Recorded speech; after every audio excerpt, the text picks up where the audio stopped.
All right, Sound the Sirens, episode 3. Episode 3. We're going to go over the lovely season of Iowa State basketball in 2020 and 2021 and talk about Steve's fate at Iowa State. Our favorite moments of the year, all the highlights that we will always cherish For the rest of our lives. It's going to be a fun one, so buckle in, and we're going to all get through it together. And This should be the last Sunday, maybe, of this pain. If not, last Sunday, what do you mean? I feel like next Sunday, there should be a decision made.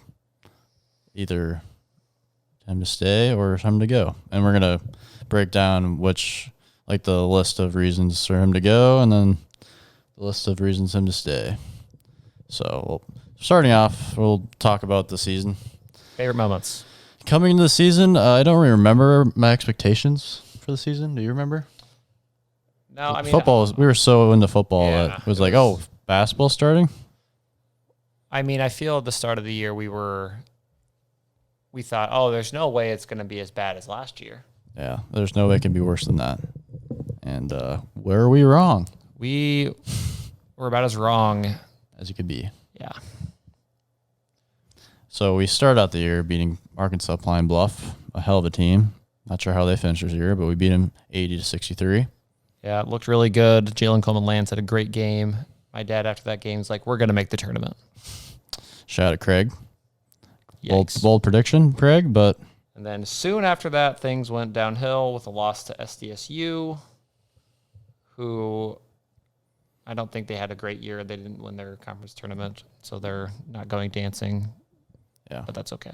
And then the DePaul game got canceled on the day of. We were warming up. Yeah. We were warming up for the game, and that's... So who knows? That could have been number 3. That could have been our third win. Yeah. That's just something that we'll never know. That's one of the biggest what-ifs in Iowa State history right there. We'll always look back on the DePaul game. December 6th, 2020, the DePaul cancellation. Could have that been our third win. Yeah. And then we loaded our bus up and headed down to Iowa City. And I'm just going to say, this is my favorite moment of the year was the 4-minute stretch in the first half where we were close. Yeah. It was like, oh my gosh, are we going to do this thing? And then there's like a stretch where Iowa just made like 11 or 0 to 0. And then I think Garza had like 7 threes. No, that was in the second. No, you got foul trouble. First half. We only played like 4 or 5 minutes the first half. And then we were winning, I think, for a couple minutes. It was like and then 31-30 at one point. And then Iowa just went on like 11-0 run and was lit up like 8 at halftime. And then Garza came back and just hit every three he could. And then we lost. And then we played Kansas State. And this was after Kansas State lost to a D2 school. And not only did the D2 school beat them, the D2 school did not have their head coach because of COVID. So pretty sure the D2 school also didn't give out scholarships. Going into that game, so we could win this game. This should be a winnable game. We lost by 9 at home. And then we had a close game against West Virginia. So at this point, we're like, we're bad, but it's going to be okay. Like, maybe we'll squeak out a few wins. Yeah, because we were legitimately could have beaten West Virginia, but we just melted down the stretch. Which has never happened before. Yeah. When it came down to coaching, Hall of Famer beat Steve. So The Steve. Yeah, the Steve. Yeah. And then... Way to be nice. We really kicked the crap out of Jackson State. Oh, yeah. But... my second favorite highlight of the year is the absolute domination of the Jackson State whatevers. They did not know what was coming. They showed up to Ames. They're like, oh, this team sucks, and they got the shit beat out of them. Yep. And then Chicago State was supposed to be our last one of the year, but then also canceled. Also started Christmas early, so December 22nd. Merry Christmas. Merry Christmas, Happy Holidays. And then and then we went to... It was the day of the Fiesta Bowl. We played Baylor, and then we played with them. That was like a whole, who cares? Yeah, it was the bet. Football season still going on. Everyone was drinking and having a good time waiting for the Fiesta Bowl. And, then it was kind of close, like, oh, hey. But then we lost, like, oh, okay, it's still football season. Because me and Michael were at Lagos, Shadow Lago. We were, and then No one was watching the game. I was the only one watching. I was downstairs watching the game, sitting by himself, which is not out of the norm. Yeah, I was like, "Come on, guys, come! We're gonna win!" And then everyone came down, and then we just and instantly Baylor went on like an 8-0 run. We're like, Tom, shut up. Yeah, go back upstairs. And then the Texas game where we couldn't watch it because of the Longhorn Network. Number 4 Texas, we lost by 6. See, to the number 4 team in the nation, we lost by 6. So 0-18, a little deceiving. Yeah, sure.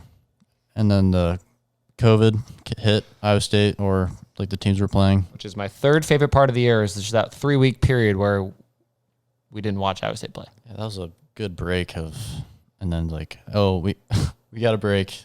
And then come back. We lost to Okie State, who didn't even have, Cade Cunningham did not even play. What? No. Cade Cunningham did not even play. I think we had, but this is when we only had like 6 players. Oh. 7. Right. 7. See, that's another thing people are going to forget about this year. We don't COVID shame. We battled COVID. We survived COVID. Yeah, I'm a survivor. So we both survived COVID. Iowa State survived COVID. Not really. We beat the virus, but we beat the virus, but everyone else beat us. We had more COVID cases in that program than wins this year. Yeah. So all right. Well, that's all right. But we're fine. We don't. Yeah. Oh, then the Mississippi State game. Yeah, we didn't watch that game. We were having another fun time. Shout out Mark Norman. Saw him in Des Moines. We lost by 40. Yeah. Well, it's like one of the worst losses in Iowa State history. Like the 3rd worst loss in Iowa State history against the 7th seed in the SEC. Yep. And then we lost to West Virginia by 4. I don't really remember that game, to be completely honest. And then we played at Oklahoma. Had 2 threes away from our school record in threes, and we lost by 7. So, but Oklahoma wasn't ranked number 9 in the country. Signs that are positive going into next year. Yeah. When you shoot lights out. Loss. Yeah. Okay, we can stop talking about that. All right, yeah. So, I'm sorry for the sarcastic tone, but 0-19 kind of wears on a fan. Yeah. But it's all good. At least there's probably a lot of fans that didn't even watch very much this year. We watched basically every game. Yeah, it's whatever. We're obviously, hopefully this is just an anomaly year. I hate the whole, COVID's tough. Every program in the country's had to deal with COVID. Yeah, and the good programs are still good. The okay programs are still okay, and the bad programs are bad, and we just happen to be a bad program this year. Hopefully this is something that we can just recover from, and once we get fans back, get some excitement back into the program, get Hilton Magic. The students at Iowa State don't even know what that is right now, so we have no idea. We have to teach them. Yeah. But I don't think will never be good again. Things are bad, and they haven't been this bad ever in our life. I know I'm 25, you're 23. Yeah, not that we remember. Like our parents and grandparents have seen a lot worse. I don't know if they've seen a lot worse, but they've seen bad. But at least the fans could help them out. Right. Now you can't really help them out by watching on TV. Yeah, but we also play on the road, who also didn't have fans, and we didn't win any of those games. Yeah. Either. So we could touch on.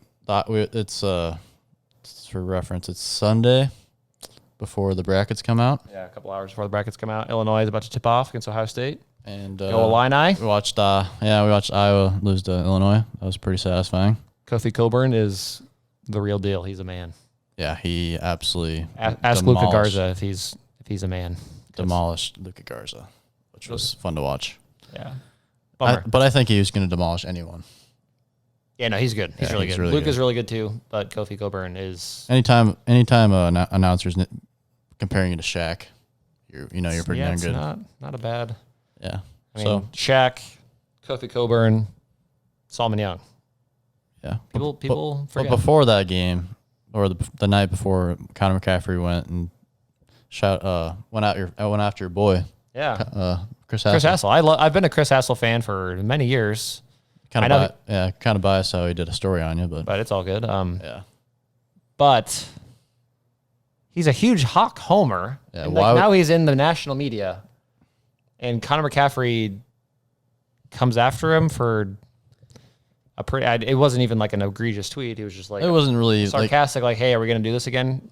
To a program that hasn't won a game in the Big Ten tournament in a while since 2006. It's all good, I guess, but then what makes me mad is Connor like talks crap and then blocks him. Yeah, doesn't even give him a chance to respond. But whatever, we can't really.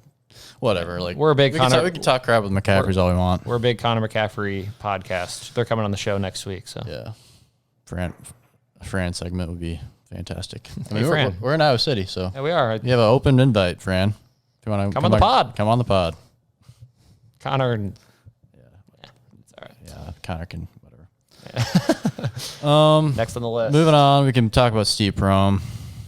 All right. I don't know what I'd rather talk about, Connor McCaffrey or Steve Prohm's fate. Kind of in the same box right now. Toss up. So I made a list for reasons Steve Prohm should be fired. But again, we are not. Before I say this, Steve Prohm, I watched his press conferences after who we play? Oklahoma.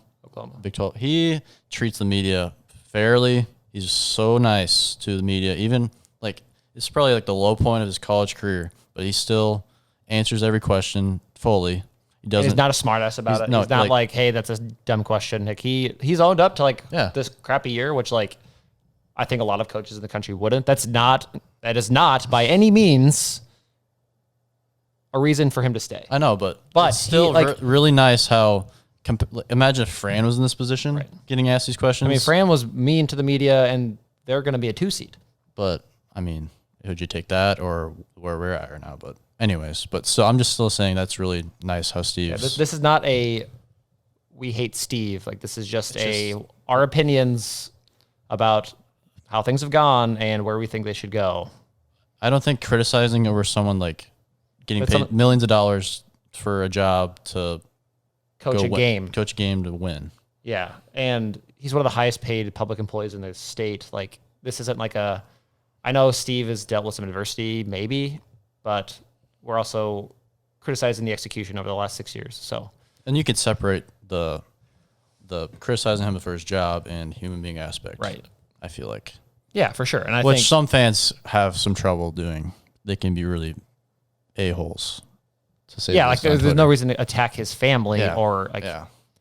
He's represented the program perfectly, I think, but other than the coaching. But also, that isn't justification for. I know. Oh, anyways, keep going to the list. I feel like Steve has lost the fan base completely. There's still a few, like literally like 2% of the fan base on Twitter saying how he should stay. For I don't know, probably just the most optimistic people on this planet coming out on Twitter, but which the optimistic part of Twitter is pretty small. Yeah, there's a couple of them. Yeah, there's a couple of them. Like the nice elderly women that live out in the country that. Like, Steve's nice. Come on. I feel like winless in conference, no matter what you've done, and if you're winless conference, you have to show some life, which I feel like he has not. Yeah, we touched on, like, we had close games, but, like, those close games were, like, it was never like, oh, we're going to win. Yeah, it's like, oh, we're sneaking in, and then they just hammer down on us. Like, we never, like, had a real shot to win any of those games. Maybe 1 or 2. Yeah, like West Virginia a couple times. Yeah. But we always beat West Virginia, even if we were bad. Like, Lindell's year, we killed them. Yeah. Yeah. Anyways, so, and what bothers me the most about Prohm and this year, disrespecting Hilton. 9 losses in a row in Hilton is the longest it's ever been. Again, asterisks because no fans. But still, it's still the building. It's still disrespectful, I feel like, in my opinion. Yeah, I mean, you practice there. You don't have to travel. Like, there's still perks of playing at home. We didn't get the fans, but to be fair, Hilton hasn't been what it was for a couple of years now. But you still need to win. Like, 9 games in a row at Hilton is a lot, egregious. Yeah. And like, there's been some bad teams that weren't even close to that. Kansas State, not that good. Should have beat them. Lost by 11. TCU, not good. Yeah. Anyways, keep going. Florida A&M, on its own. We are their only Power 5 win Ever. Just saying. That game last. Again, Tyrese was out. But Florida A&M never won a Power 5 game coming in. A year removed from winning the Big 12 tournament. Yeah. Yeah, that's right.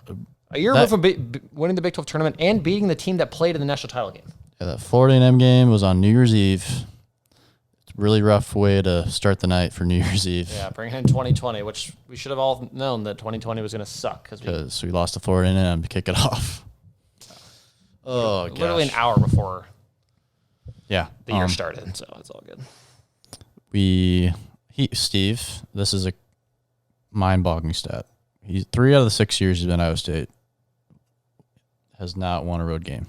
3 of the years. Half of his years. Half of the years. Which Johnny Orr, I feel like back in the day didn't win a lot of road games, but also built Iowa State from nothing to right. That's totally different. Like Johnny Orr inherited a program that was nothing. Also, never lost in Hilton. They were about 500 in the conference, but they were just all wins at Hilton. Yeah. Steve inherited one of the best programs ever. And I know there were some up and down years, but still, you got to win one. Or look competitive. Anyways, I thought that was interesting. I really don't respect him as an in-game coach. I feel like that's not a very bullish statement nowadays. I think also has to do with the staff is not very good. Ever since we lost TJ, it's really gone downhill, in my opinion. Yeah, I mean, it's just you look at games that are close, even when we had talent, times when coaches need to step up and provide an edge, we got out-coached consistently. And I mean, we kind of talked about a couple years ago how we, compared to the other coaches in the Big 12, Steve was probably worse to X's and O's, which is not, I don't think it's an absurd statement either because, I mean, the Big 12 also has a really good slate of coaches, but still, when you have the worst of them. But when you have the best home atmosphere, other than Kansas, of course, but we're second. We're at our peak. We're close second to Kansas as far as home court advantage. Yeah, I agree. And Steve go watch a game at Waco, Texas. Yeah, top 3 team in the country. Even with fans, they don't show up. They don't have a fan base. It doesn't make any sense. A fan base where they made a new stadium and made it smaller than the one before. That says all you need to know about the Baylor fans, capacity-wise. Anyways. It's kind of a shot at Baylor, but it is, but, I mean, they're not exactly whatever. I think the Shayak year, not winning it, I feel like that's one of the most talented teams in Iowa State history looking back on it, and it crumbled. Obviously, we've already talked on that, and did not win a tournament game. Yeah, and that was against a not that good Ohio State team. And Talon got benched in the second half. No one talks about that, but that team was really good. Really good. After Talon's pro career and Tyrese, obviously, after their pro career. You're going to look back how the hell did we not win a tournament game? Yeah. We were barely above 500 in the Big 12. And obviously hindsight's 2020. You look at that year as a whole, and that's when Steve got his extension. Yeah. Even after that, I was me and Jacob O'Connor. Shout out Jacob O'Connor. We went to the Tulsa game. We're there. We're sitting 4th row.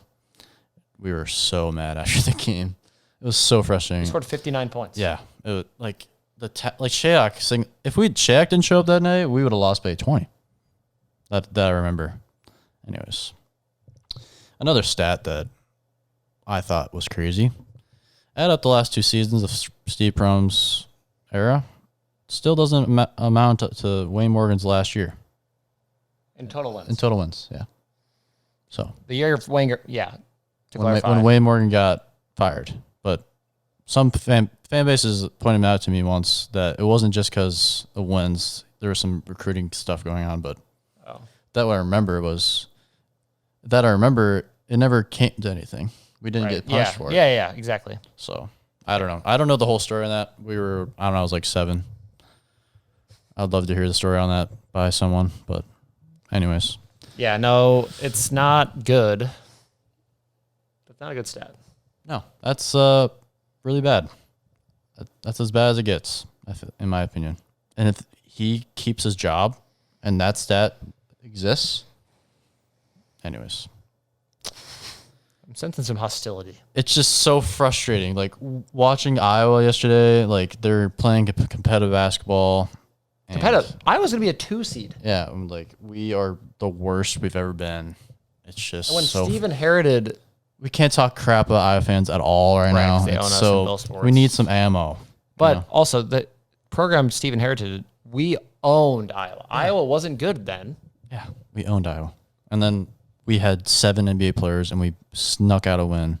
And then lost. They got killed the next year. Yeah. Monte senior year. With Shea Oxer. Or no, Monte senior year, we got killed. Yeah. And then we got killed by, we let up like 98 points with Shea and Talon and Cam. Gosh. And Mike Jacobson and Connor got into a mini fight. Yeah. Anyways. You said anyways. Let's go. You're just. I'm so mad. Like, I'm just so sick of sucking. And it's also like it's all compounded on like the fact that we've watched basketball all weekend, and like this time of year is like one of the funnest times to be a sports fan. Yeah. And when your program is so irrelevant, it's just like you don't even want to bring up like who you're a fan of. Like I don't like you wear an Iowa State shirt. Like, oh hey, how'd the year go? Like, oh, we won 2 games. Mm-hmm. It's funny story. Like it was like my 19th birthday. Dad bought me a sweatshirt. It was Campbell's first year. Bought me a sweatshirt, and it was like, oh crap, it says Iowa State football on it. And I was like, oh, I don't want to wear this because like we sucked, we were terrible. And now I still have that sweatshirt. It's like it completely flipped. Iowa State basketball, and Iowa State football. That's crazy. It's got to be one of the biggest flips between 2 sports programs ever. I haven't looked into it, but. I mean, Iowa State football, historically one of the worst Power 5 programs ever, is now a top 10, top 15 program in the country. And our basketball program that used to be, at one point, was a top 5 team in the country, just won 2 games. Yeah. A program. Winless in the Big 12 since the 20s? Yeah. 20s were a while ago. Yeah, that's before World War II. Before both. It's like right at the conclusion of World War I. Yeah, shout out Grandma Joe and Larry. Before they were born. My grandma's 86, grandpa's 82. Yeah. Guys. Come on.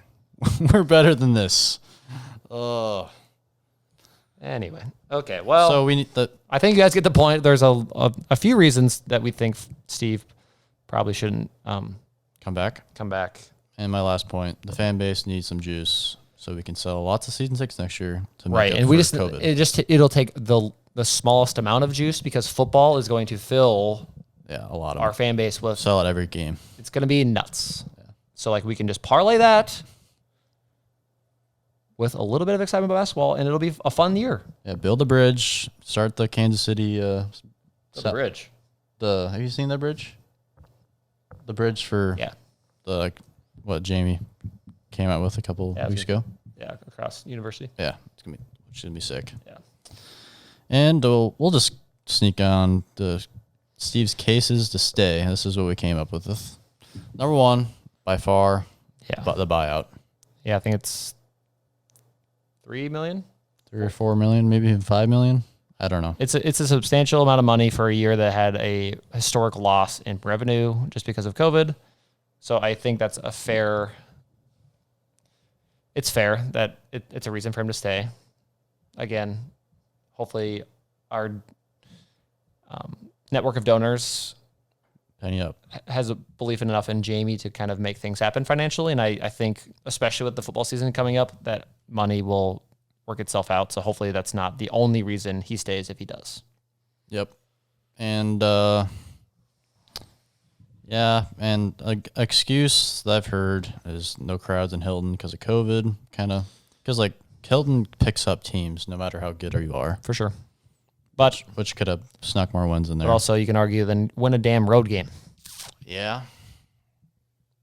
This is Steve's case is to stay list. Sorry.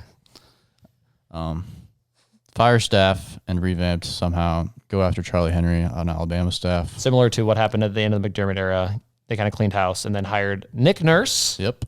Heard of him? NBA Coach of the Year last year. one of the best coaches in the NBA, Yep. was going to be an assistant at Iowa State. Mm-hmm. Jeff Greer, all-time leading scorer. Mm-hmm.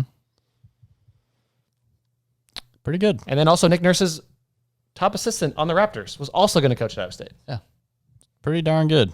And we could have had Dougie Buckets and Harrison Barnes.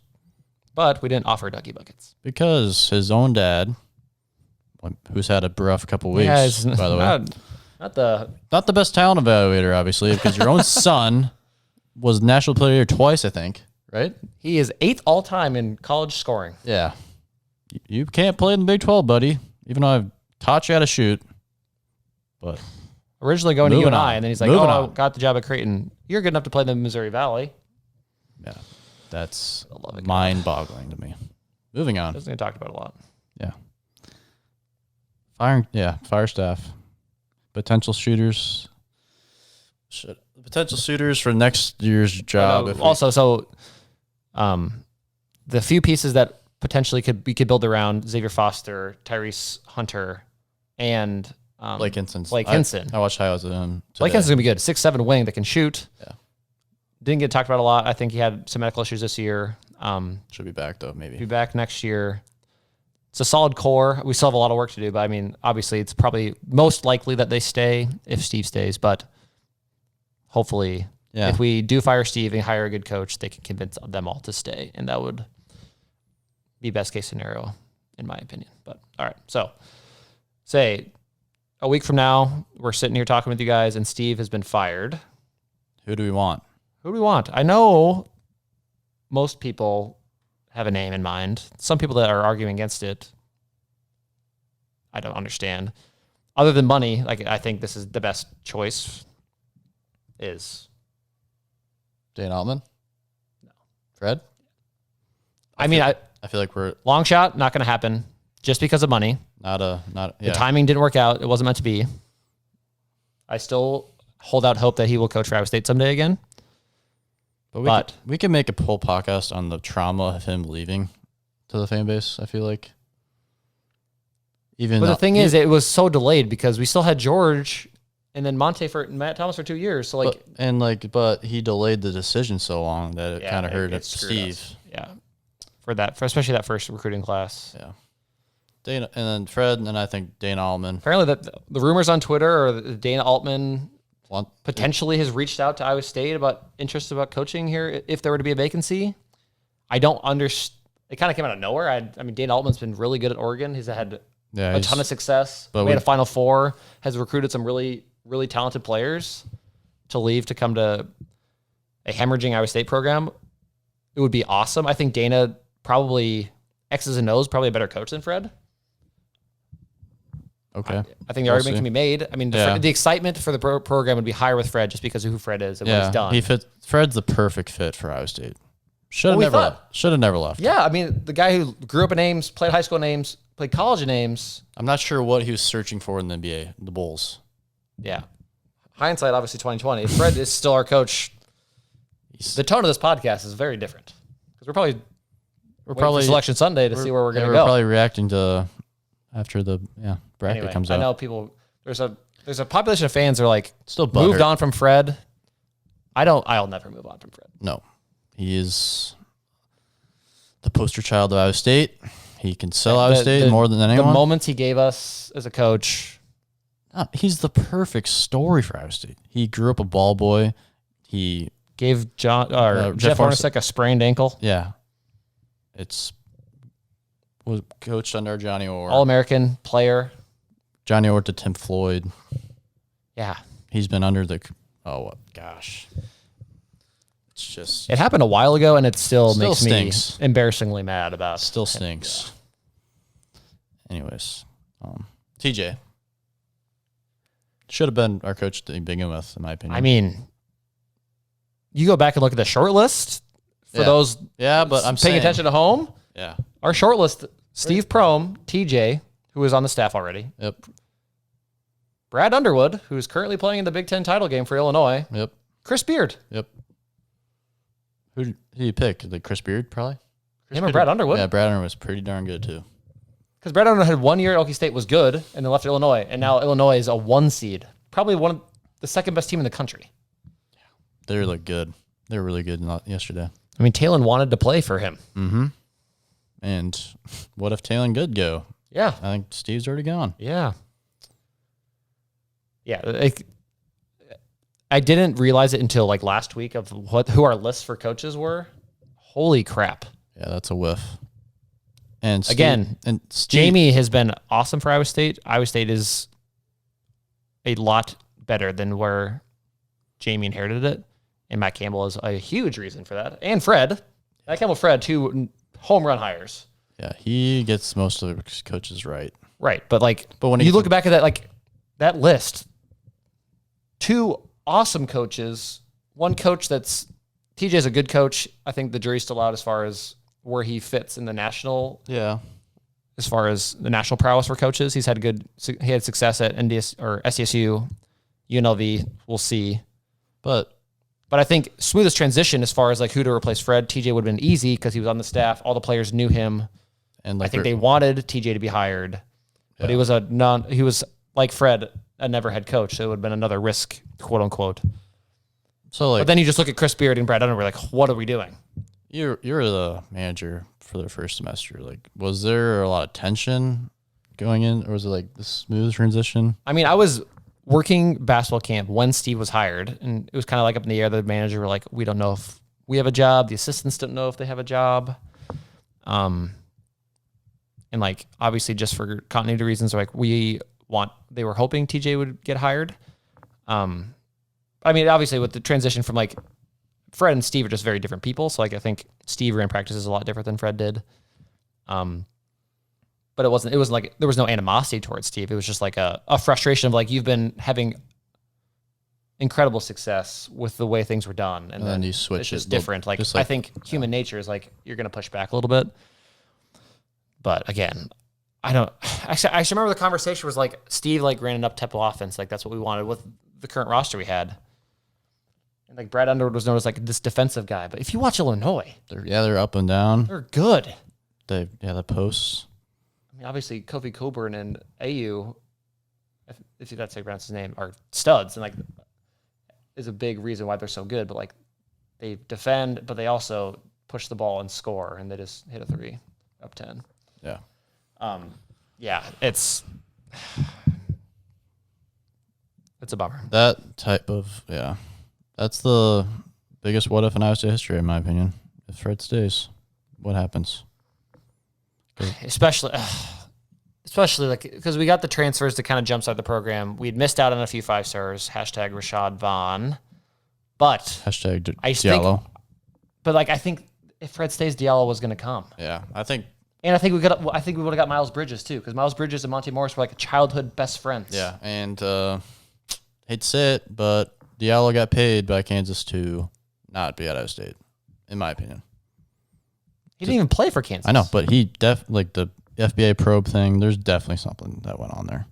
I'll never. But I think if Fred stayed, wouldn't have mattered what Kansas was quote unquote offering. But yeah, I know. But they paid. They definitely. There's something going on there, because why would you? He would have played Iowa State. He was better than Jameel. I think. Yeah, we were better program. Like we were talent wise, we were better than Kansas back then. Looking back on it, it was close, but I feel like we. I mean, yeah, you just looking back, George Monte. It used to be a rivalry. It would be like Kansas. Iowa State versus Iowa State. Iowa State for Kansas. And all the Kansas players like, we hate playing Iowa State. Yeah, because we were good for a long Hilton time. Was not a fun place to play, and Coach Self loves playing Hilton. Yeah, like when Coach Self comes to Hilton, he doesn't walk diagonal to his bench. He walks in front of the student section. Yeah, he's like clapping, and he's like. Yeah. But I love that. Like I think it was like a respect thing. He's like, I'm a good coach. We have a good program, but you guys are also an awesome place to play. And like the place would go nuts one year. Like his wife got like walked down the middle of Cyclone Alley, and college kids probably yelled some questionable things, and Self like was yelling at students to like leave his wife alone. And that's funny.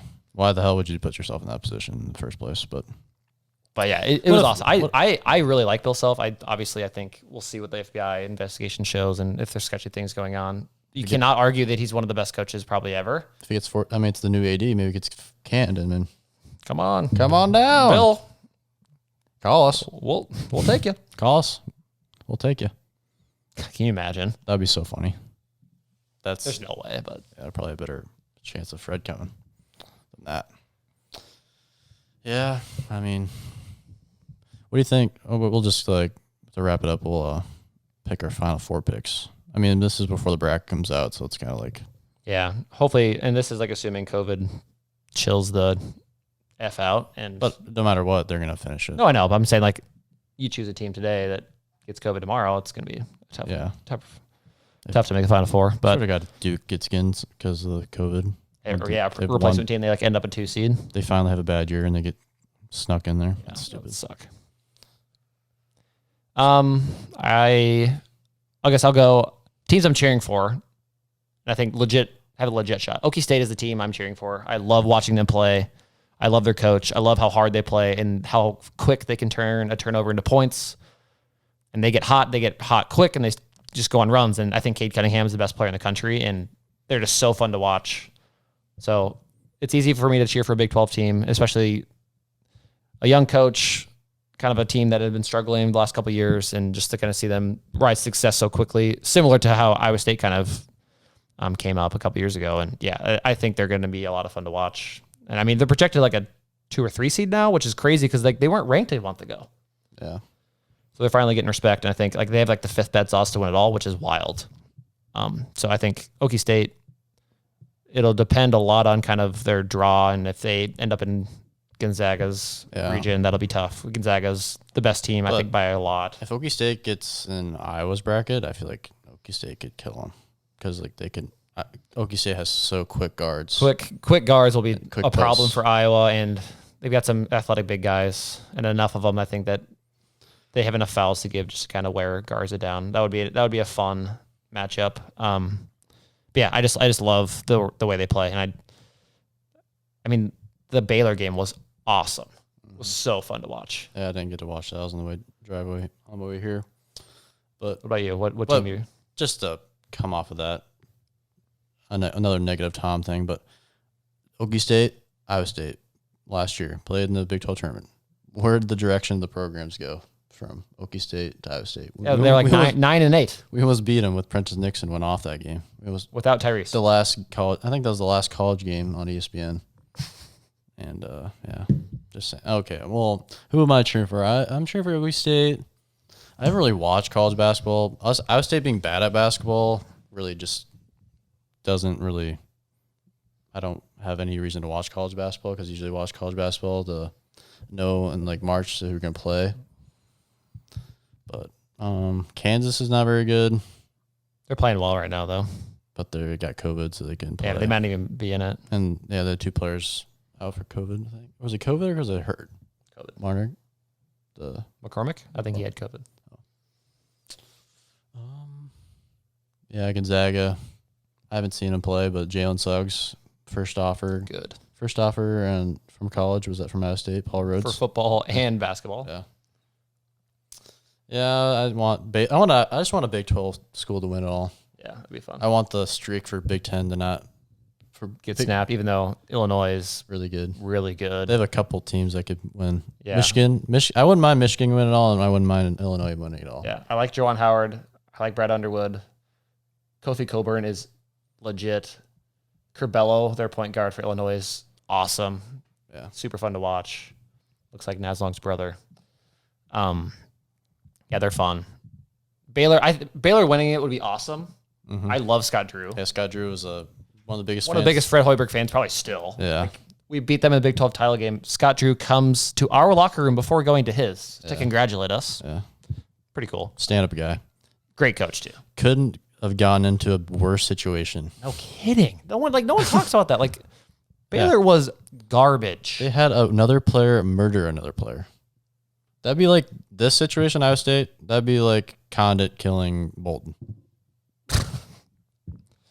You know? Okay. I mean, it's a wild visual, but I mean, yeah, no, that happened. It doesn't get talked about. That actually happened. Yeah, that's insane. And now they're a 1 seed. It would have been a 1 seed last year too. Yeah, Did they win the Big 12 last year too? Regular season? Yeah.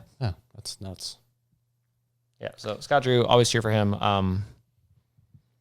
Also Alabama. I love watching Alabama. Yeah, I know we're saying 2 and 3 seeds, like not exactly hot takes, but Bama, jacks threes, plays great defense, have a ton of athletes. I love their coach too. Nate Oates is awesome. Wears a sweet sports coat on the sideline. And I want Drake to get in. Drake, Yeah. Bulldogs. I want them to get in. Drake has like their 2 best players out though. So like, But still, I want them to get in. They had a great year. They deserve to get in. Yeah, they were like 18-0. If Duke gets in and Drake doesn't, that'd be oh my God, bullshit. Well, anyways, this is the end of the 3rd episode. We've got some good reviews from some people. Yeah, all 20 people listening, we love you. Yeah, we know you all by name. And there are also contacts in our phone, but that's all good. Yeah. Most of them have blood in it. We're blood related. They're also related to us, so yeah, it's cool. But hopefully in the next week we'll have a little more clarity as far as where the basketball program's going. And then I know kind of been of a bummer for 3 episodes just because it's been a really crappy year. Everyone enjoy March Madness because, I mean, last year not having it, I didn't know that was a possibility, just not have that. So I would just don't take anything for granted. Enjoy it. And if tweet at us your pick for the title winner, and like if whoever gets it right, maybe we'll give you something or something like that. Or we maybe not, but or maybe we will. Yeah, just something like that. I don't know. Just thought of that. Cool. All right. And then I had one more thought, but I think it's gone. What? I think we're doing it. We're gonna do so yeah. Next week, clarity. We'll talk about if it's a new hire. We'll talk about it. If it's staying, we'll talk about kind of the pieces that hopefully will be better next year. And then we got to talk about football for the next. Yeah, we hopefully can 5 months. We can hopefully have some couple big guests on. Yeah, big guests for us, and I think there'll be very interesting guests for any Iowa State fan. Yeah, we have some connections. We'll see we'll see, and then kind of go from there, and we'll just football. We can juice up. We're gonna so much hype for football. Yeah. So much hype. Brees Hall. Ever heard of them? Yeah. Pretty damn good. Purdy, McDonald, Ashim Young. Yeah. Heard of those guys? Yeah. Yeah. Pretty good. Anyways, we'll talk to you guys later.